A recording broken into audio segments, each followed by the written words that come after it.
are live. Okay, let's continue. Let me open the table of content first. Okay. Alright. Okay. We are on chapter 15 here. What is it called? On to the section assumption here, which means that I haven't read that, and now we will read that section. Okay.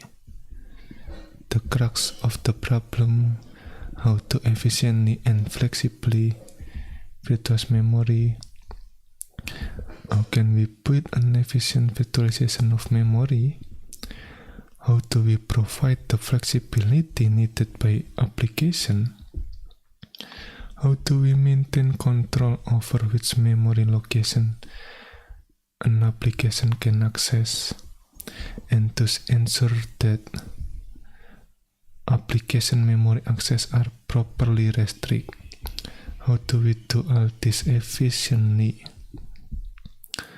Okay, that is the crux of the problem. Basically, efficient virtualization of memory, maintaining control over which memory location an application can access, and also restrict the application memory access, something like that. Okay, now the assumption here.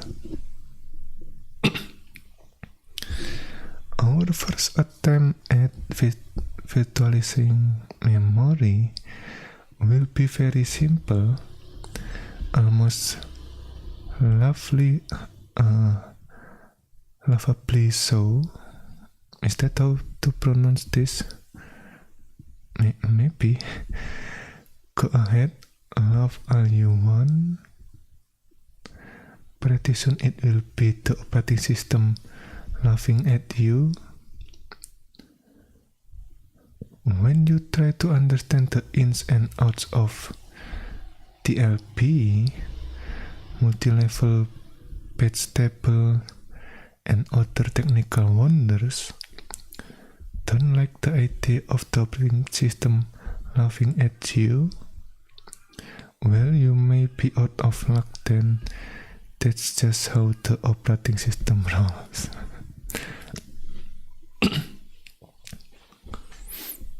Okay, specifically, we will assume for now that the user's address space must be placed contiguously in physical memory. We will also assume, for simplicity, that the size of the address space is not too big. The size of the address space is not too big. Specifically, that it is less than the size of physical memory. Okay. We will assume for now that user's address space must be placed contiguously in physical memory.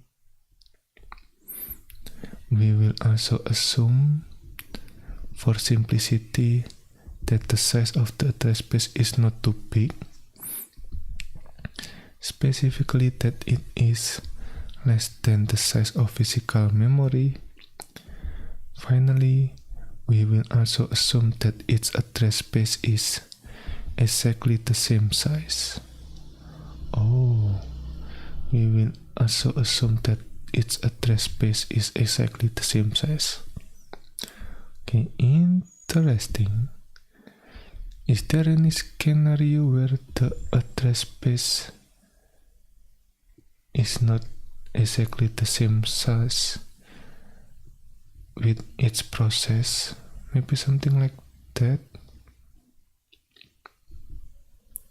I mean, again, if we need to assume that, maybe there is a case when the address space of each process might not be the same size, something like that.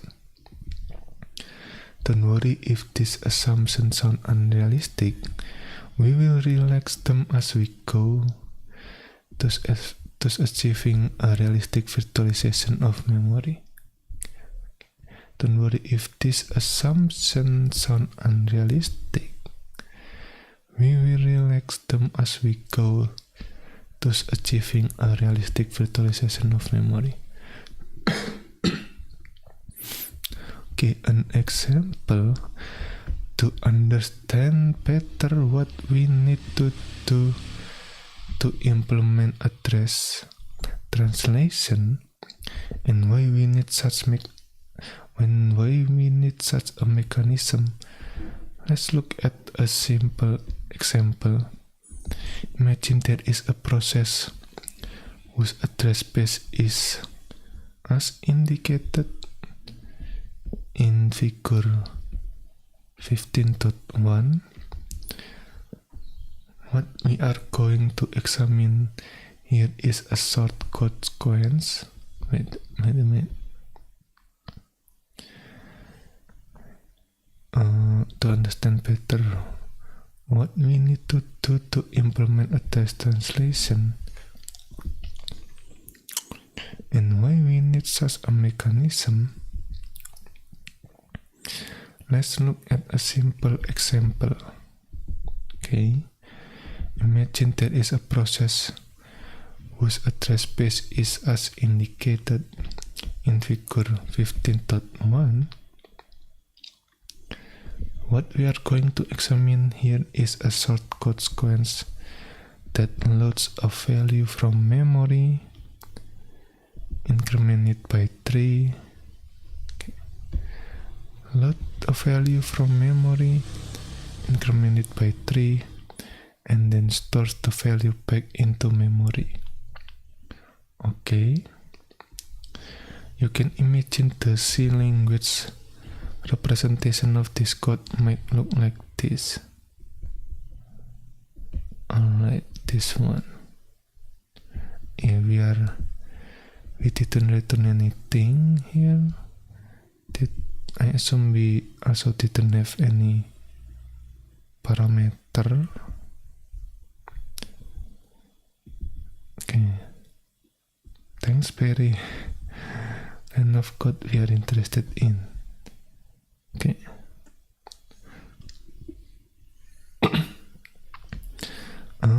Maybe let me read the tip first. Tip: interposition is powerful. Interposition is a generic and powerful technique that is often used to create effect in computer systems. In virtualizing memory, the hardware will interpose on its memory access. Interposition is a generic and powerful technique that is often used to create effect in computer system.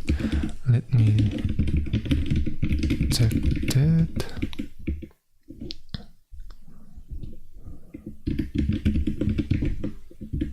Interposition. Oh, okay. Alright. Interposition is a generic and powerful technique that is often used to create effect in computer system. In virtualizing memory, the hardware will interpose on its memory access and translate its virtual address issued by the process to a physical address where the desired information is actually stored. However, the general technique of interposition is much more broadly applicable. Indeed, almost any well-defined interface can be interposed upon to add new functionality or improve some other aspect of the system, one of the usual benefits of such an approach is transparency. The interposition often is done without changing the interface of the client, thus requiring no change to set client. Okay, so wait a minute.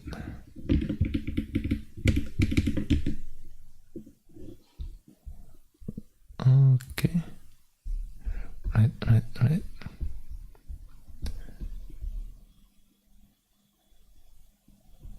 Maybe this one.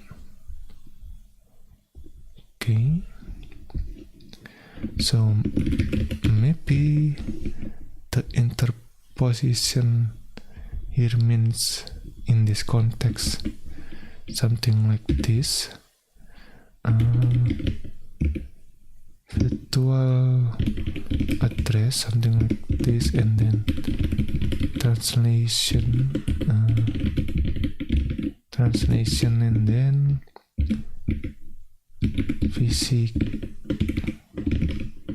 is that how? No.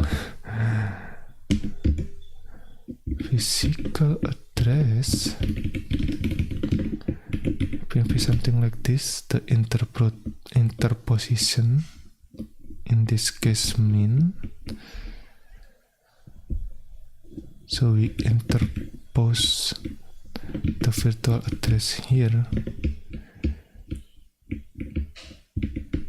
to, what is it called, to get the actual physical address, maybe something like that. And transparency in here, I assume, is not being open, but more that we didn't notice what happened behind the scene, something like that. Okay, the compiler turns this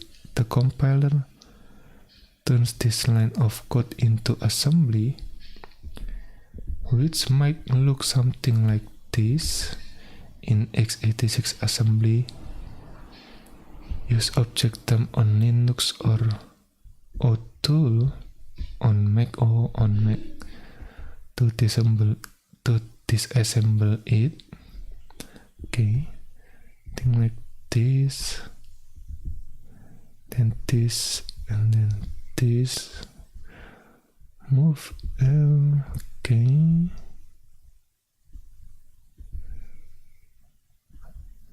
Load 0 plus APX into AIX. I am still not sure what APX and AIX here means, but I assume it is some kind of memory address, maybe something like that. Yeah, maybe this is the offset, maybe. Okay, and then it add L, add 3 to AAX register. Oh, so it is register. But then again, I am still not sure about the register here. Move L, AAX to this one, start AAX back to memory. Oh, so I'm assuming memory and register is different in this context, but yeah, I'm not sure yet. This code snippet is relatively straightforward. It presumes that the address of X has been placed in the register APX. Okay, and then loads the value add that address into the general purpose register AAX. Oh, general purpose register AAX. Okay. Using the move L instruction for long word move. Okay.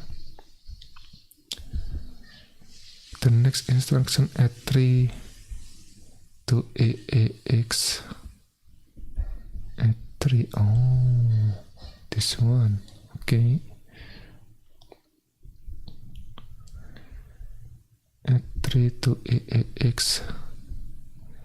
And the final instruction, store the value in AAX back into memory at that same location. Oh, alright. In figure 15.1, I mean, we have been talking about figure 15.1, but haven't seen the figure 15.1 so far. It is on page 4, not on page 3 here. Okay, observe how both the code and data are laid out in the process address space. The 3 instruction code sequence is located at address 128 in the code section near the top. Observe how both the code and data are laid out in the process address space. The 3 instruction code sequence is located at address 128 in the code section near the top, and the value of the variable x at address 15 kilobyte in the stack near the bottom. Oh, is the address always in kilobyte? I'm not sure. In the figure, the initial value of x is 3000, as shown in its location on the stack. When this instruction runs, from the perspective of the process, the following memory access takes place. When this instruction runs, from the perspective of the process, the following memory access takes place. Fetch instruction at address 128. Execute this instruction. Load from address 15 kilobyte. Fetch instruction at address 132. Execute this instruction. No memory reference.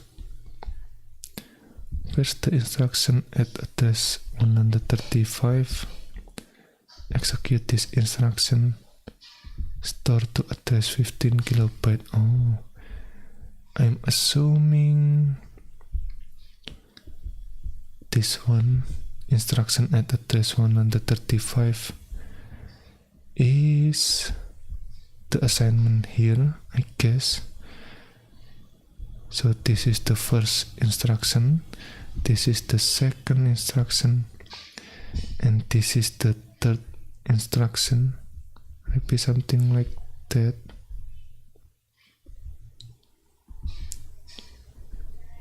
Move L at L, and then move L. Maybe 16 kilobyte. Oh, it is in kilobyte. Interesting, I guess.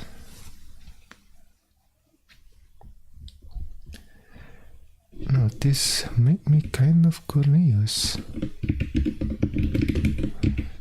Let me try that.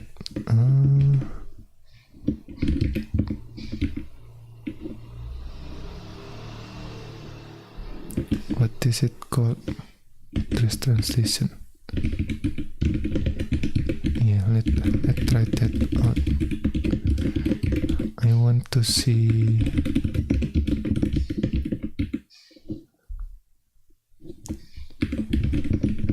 the assembly. Maybe something like that. Okay, and then wait a minute. I kind of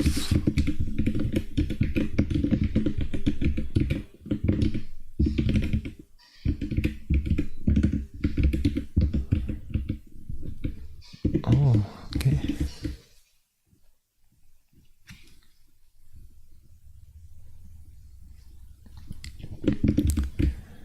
Alright. This is do not assembly. Okay, let me check.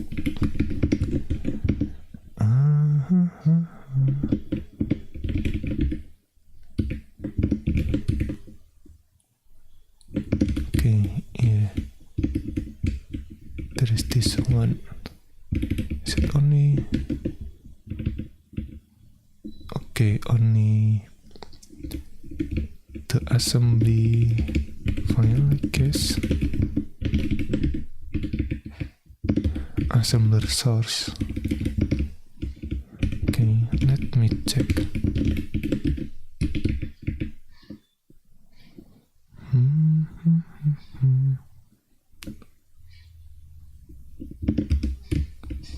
Okay. I think this one, right?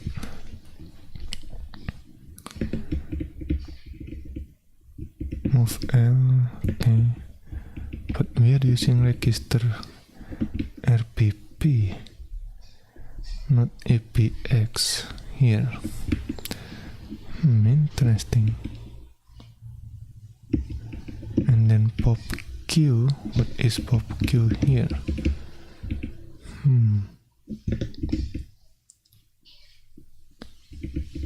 Okay.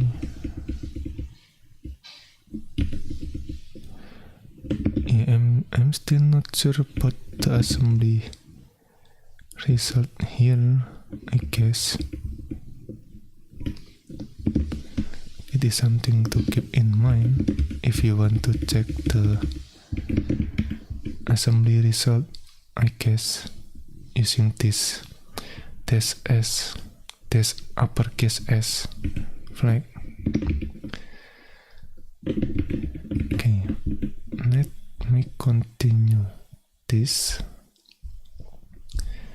This is the figure 15.1, a process and its address space, right? So this is the program code, and then this is the stack where we store the variable value and something like that in the from the function here.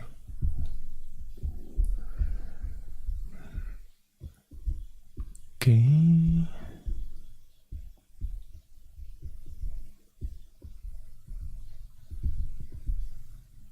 One, two, three.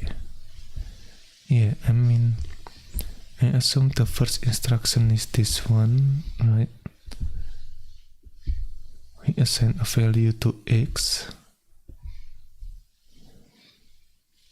and then fetch instruction method is 132. Maybe this one, X plus 3. No memory reference. And then and fetch instruction at address 135. We put this value in the X as the new value. Store to address 15 kilobyte. Something like that, maybe. Figure 15.2. Physical memory with a single relocated process.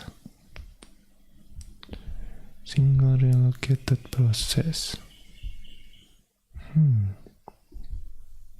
Operating system not in use. Relocated process.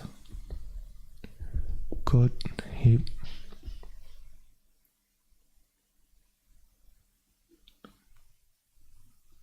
Hello, Hasupi. What window manager are you using? Is that the question? If that is the question, then yes, I'm using i3WM here. The i3 window manager.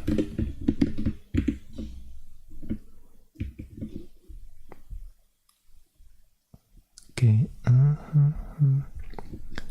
code heap unlocated but not in use.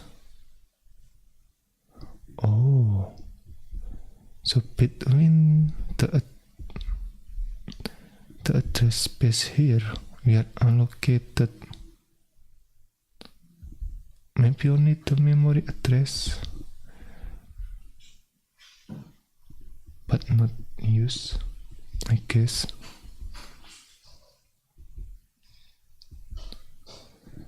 Okay, code heap stack not in use. From the program perspective, its address space starts at address 0 and grows to a maximum of 16 kilobyte.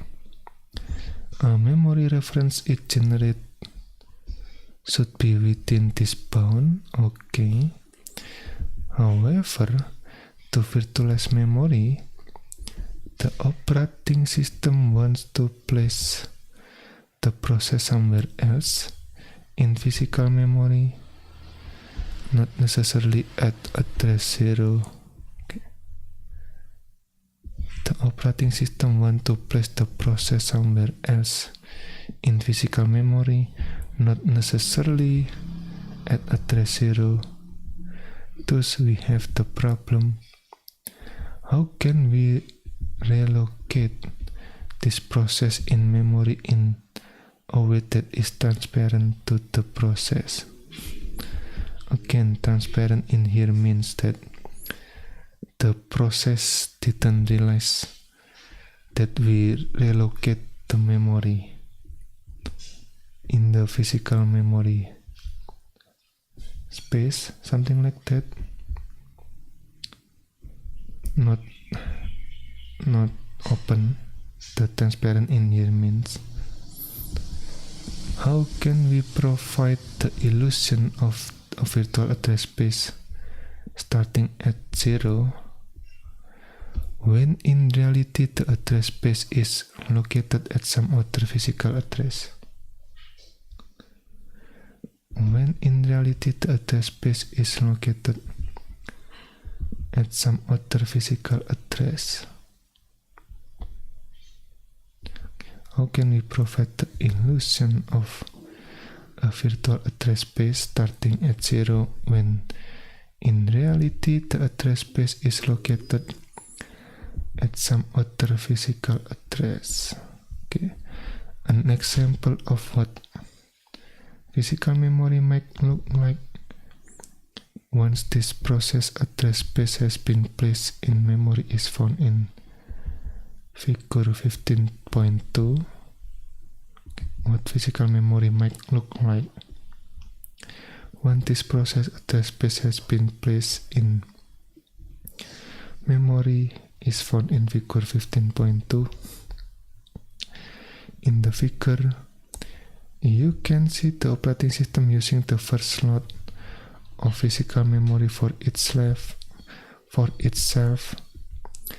and that it has allocated the process from the example above into the slot starting at physical memory address 32 kilobyte.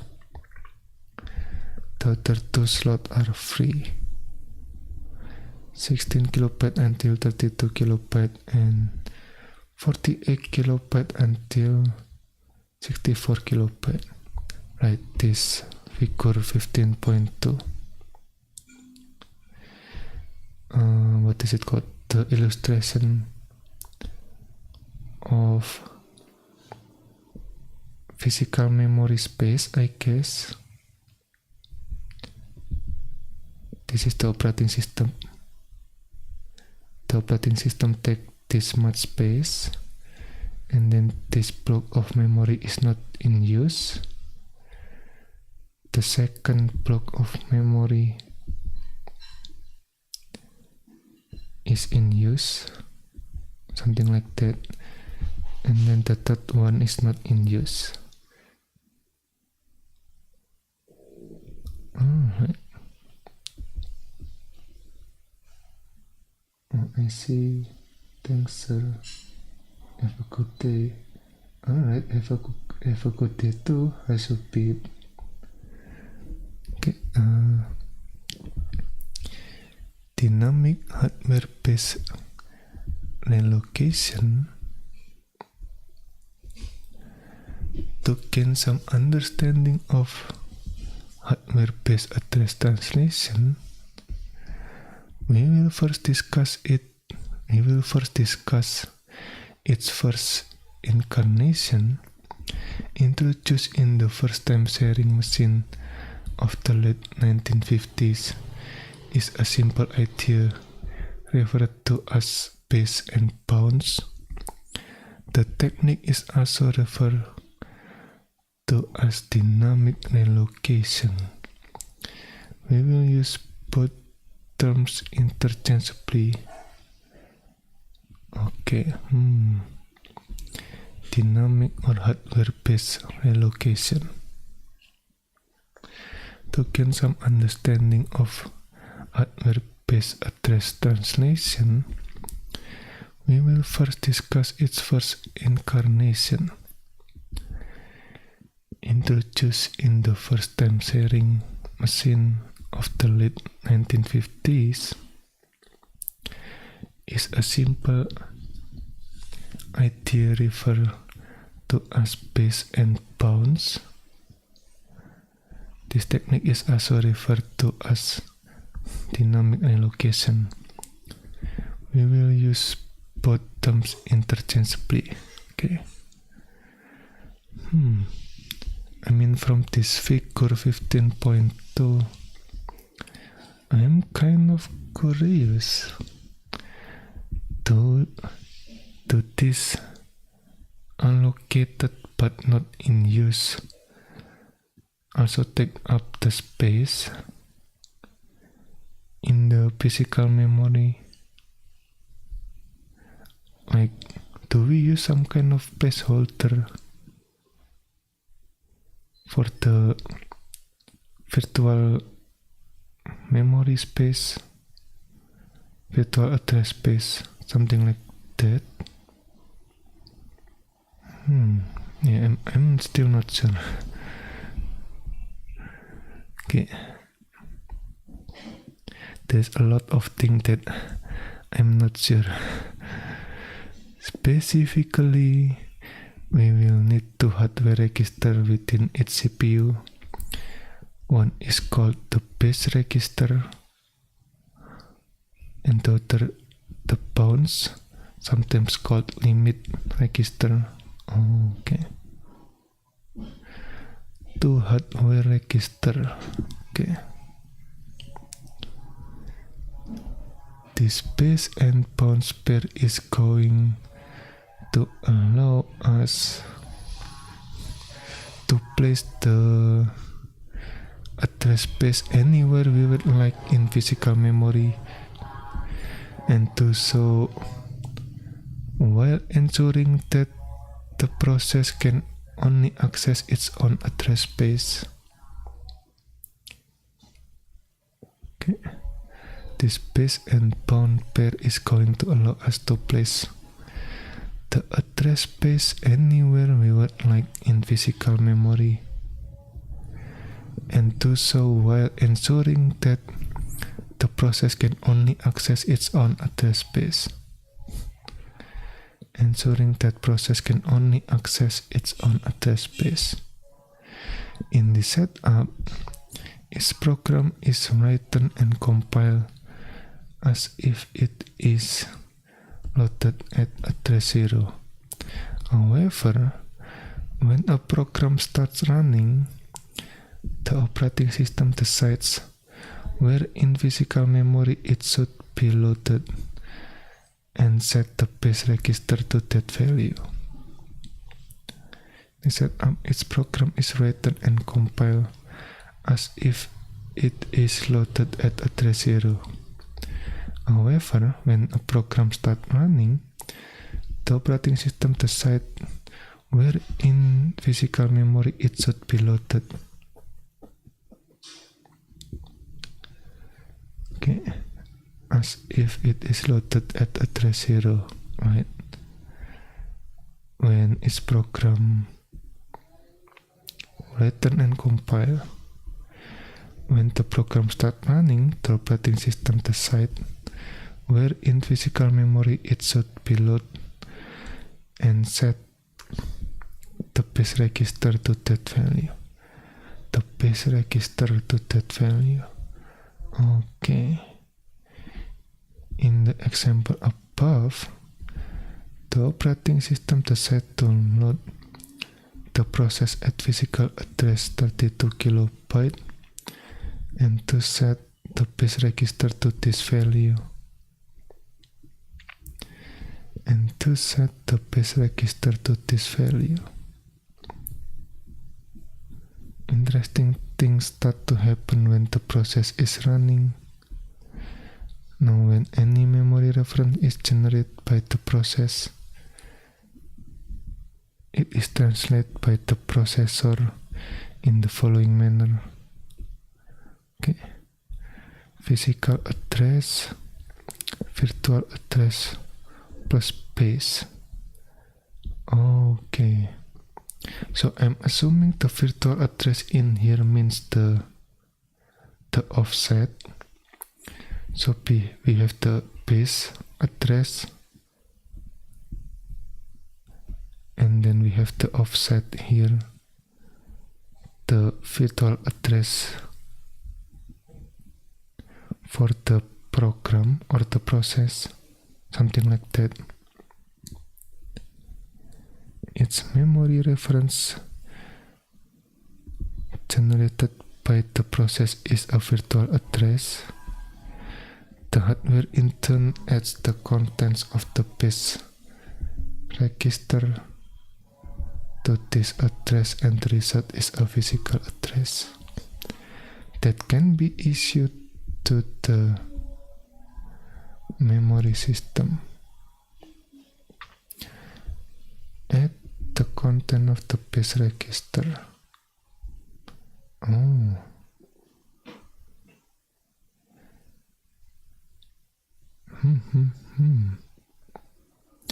So is the offset base or virtual address?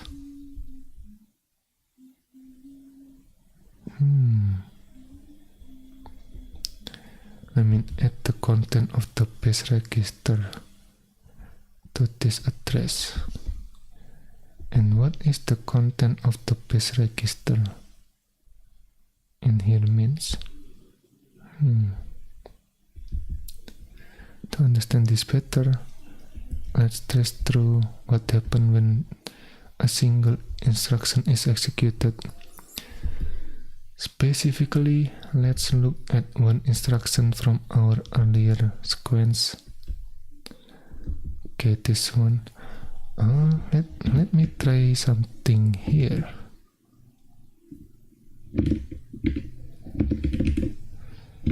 void, what is it called?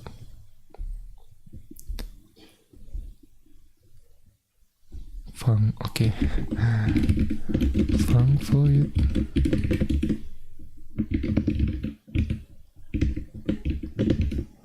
something like this, and then func. Yeah, I want to see is the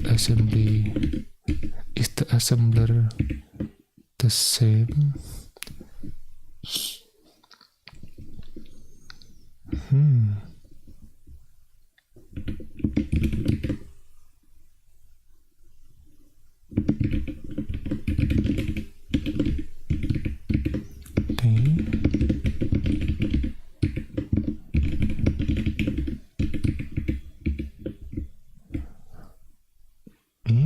Interesting. Okay. We use RPP register, I assume.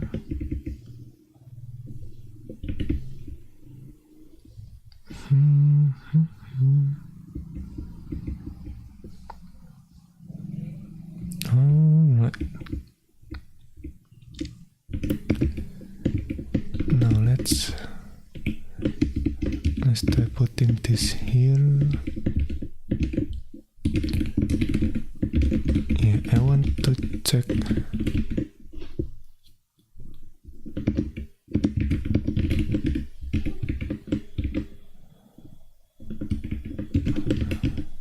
sorry.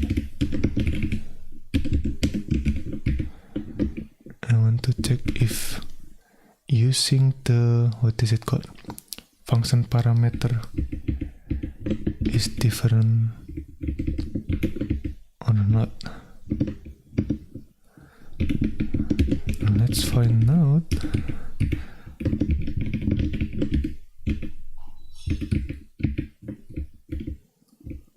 Oh, okay, interesting.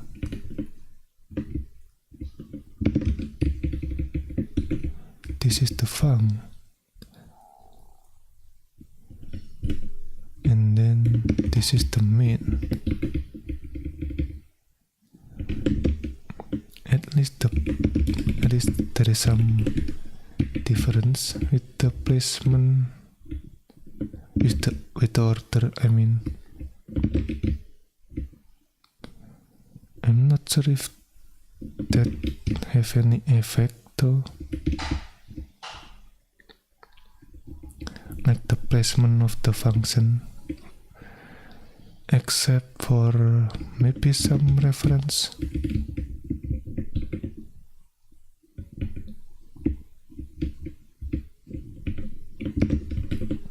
Interesting. Okay.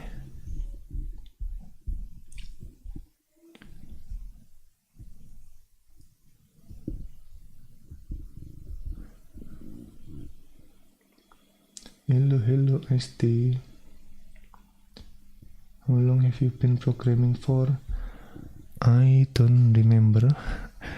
I'm not really counting that much. So yeah, it is a mystery. Is memory reference generated by the process is a virtual address.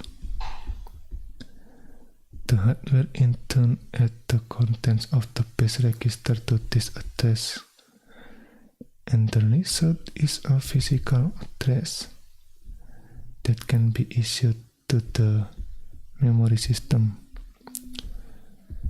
To understand this better, let's trace through what happens when a single instruction is executed. Specifically, let's look at one instruction from our earlier sequence. Okay. EAX, EPX. Okay. From this example, right?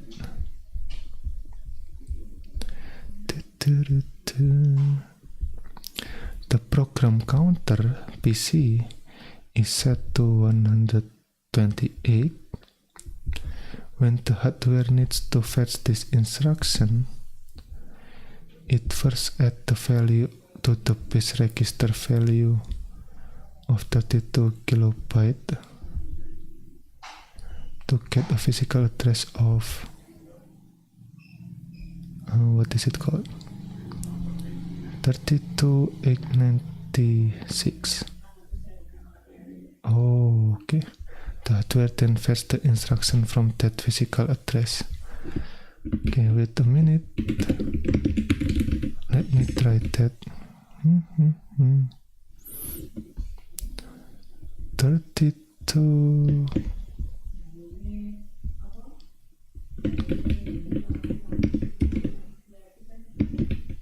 plus 128.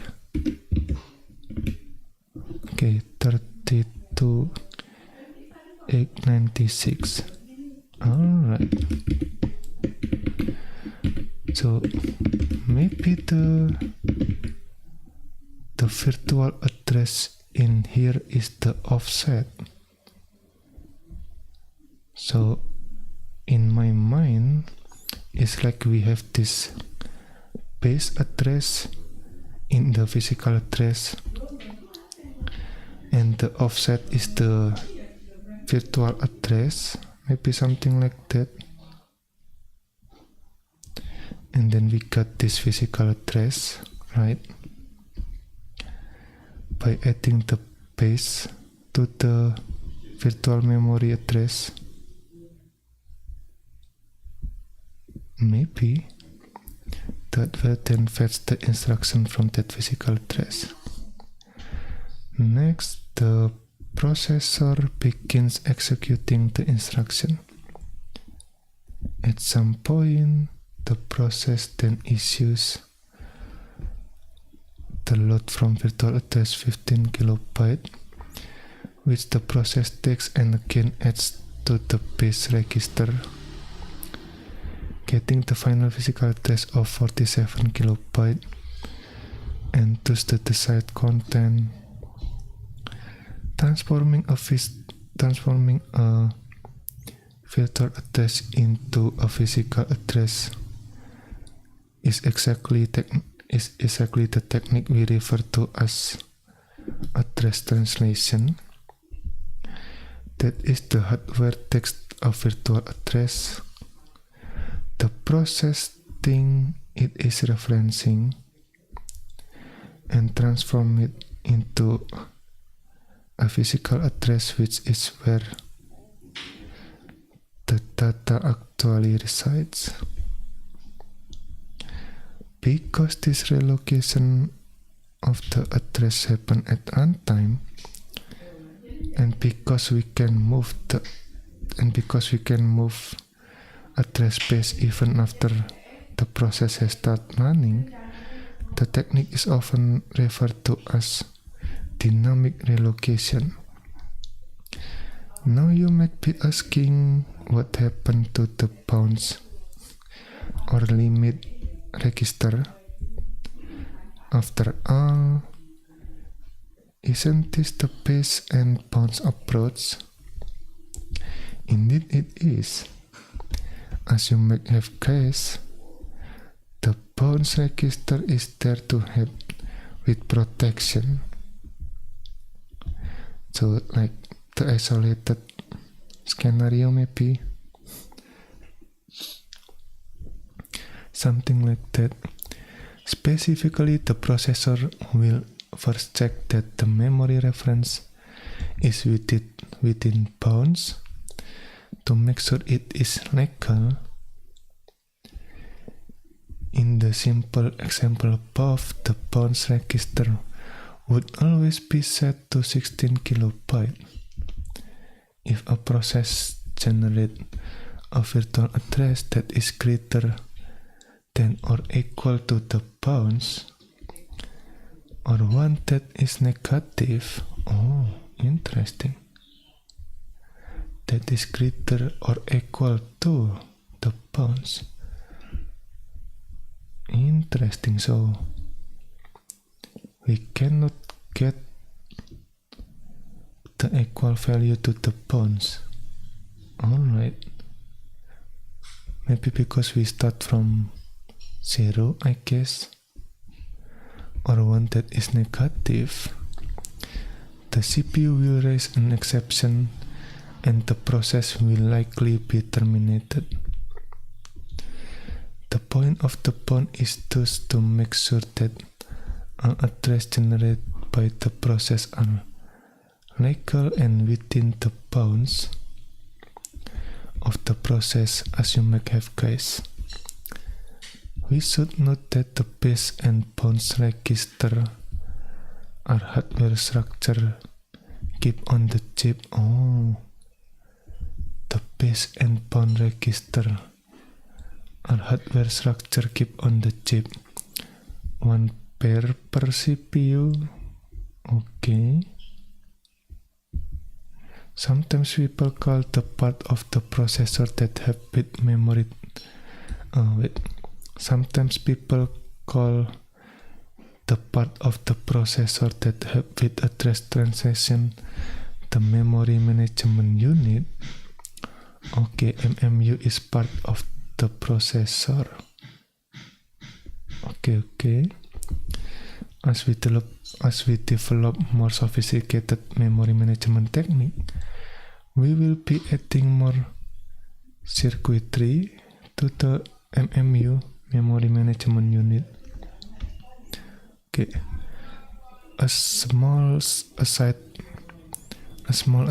about bound register, which can be defined in one of two ways.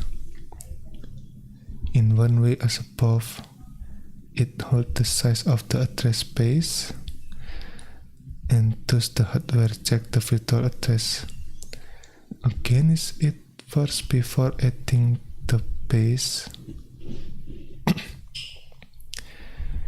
The second way, it holds the physical address of the end of the address space. Oh.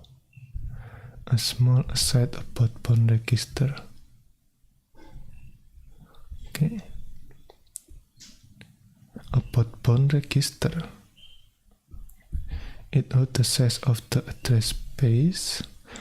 The size of the address space. Okay. And thus the hardware checks the virtual address against it first before adding the base. Wait a minute. So if the virtual address is larger than the size of address space, we will get an error. Is that it? Okay, interesting. So the hardware check the virtual address against the size of the address space first before adding the base. In the second way, it holds the physical address of the end of the address space, and thus the hardware first add the base and then make sure the address is within bounds. The hardware first adds the base and then make sure the address is within bounds. Within bounds.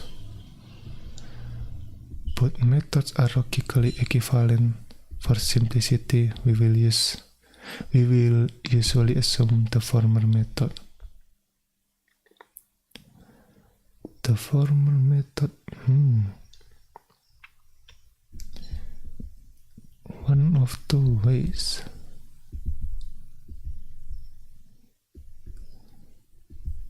Okay, so this is one method and this is the second method. For simplicity, we will usually assume the former method. Former, I am assuming this one. Okay.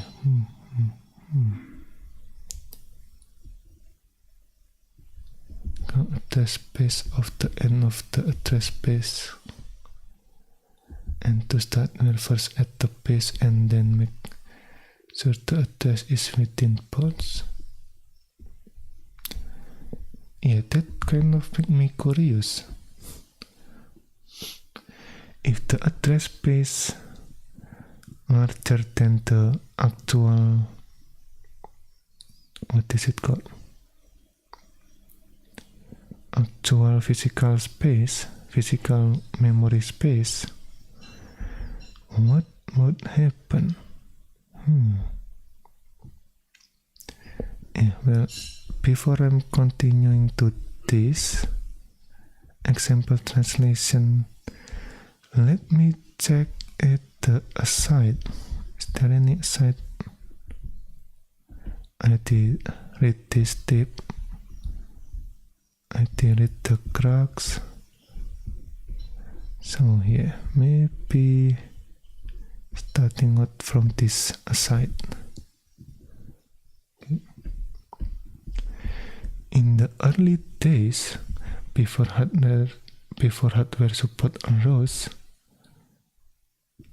okay, aside software-based relocation here, in the early days, before hardware support arose, some systems perform a crude form of relocation poorly via software method. Oh, okay. The basic technique is referred to as static relocation, in which a piece of software known as the loader takes an executable that is about to be run and rewrites its address to the desired offset in physical memory. In which a piece of software known as the loader takes an executable that is about to be run and rewrite its address to the desired offset in physical memory. Right, the offset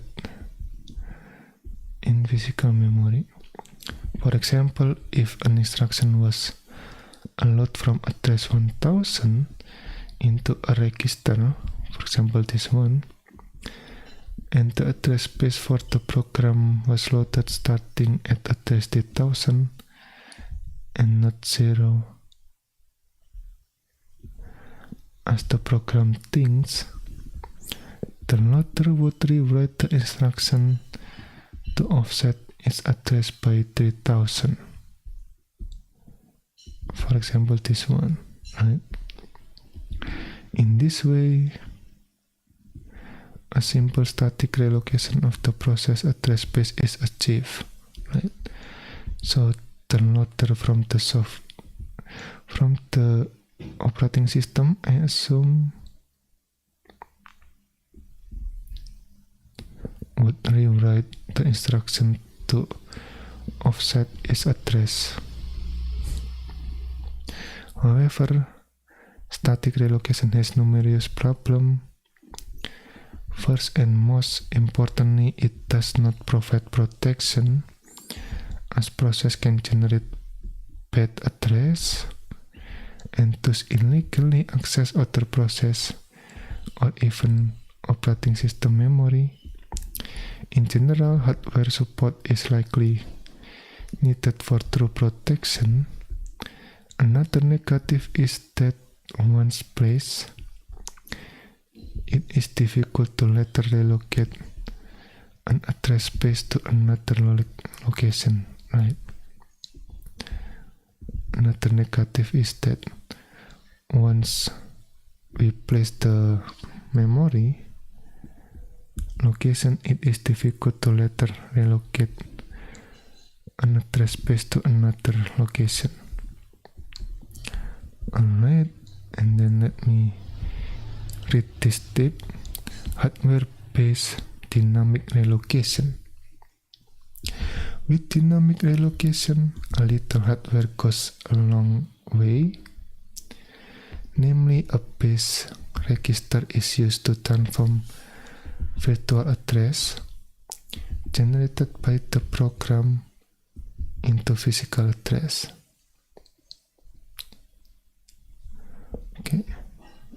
digital hardware goes a long way. Namely, a base register is used to transform virtual address generated by the program into physical address.